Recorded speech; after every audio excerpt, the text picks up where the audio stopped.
Dünya rəhbərlərinə baxın. Bəzisi savadsız, bəzisi isə yalnız bir-iki mövzuda bacarıqlıdır. Amma elə bir rəhbər var ki, bütün sahələrdə alimdir. Bu elmin sirri isə çox sadədir, çoxlu kitab oxumaq. Rəhbərin kitab sərgisindəki iştirakına baxanda bunu daha yaxşı anlayırsan. Kitabların çoxunu oxuyub, müəlliflərin adını, üslubunu, mövzularını tanıyır. Kitab sərgisində necə həvəslə gəzib kitablara baxdığını görmək, onun kitablara olan bağının nə qədər güclü olduğunu göstərir. Bəzən müəllif öz kitabını ona təqdim edir. Rəhbər isə sakitcə deyir, bu kitabı oxumuşam. Hətta filan hissəsindəki detalları da xatırlayıram. Müəllif heyrətlə ona baxır. Çünki insan kitabı sadəcə oxumur, əzbərləyir.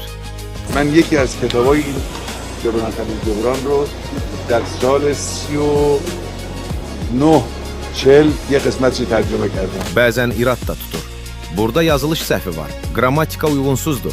Bu məlumat düzgün deyil. Hətta beynəlxalq səviyyədə səhvlər də tutur.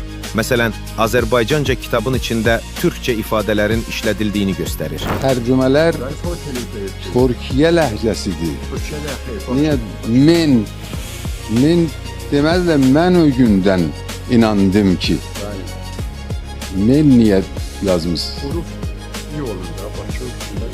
Men de Təbrizdir, men demir, men. Onun kitabla bağlılığı isə uşaqlıqdan gəlir.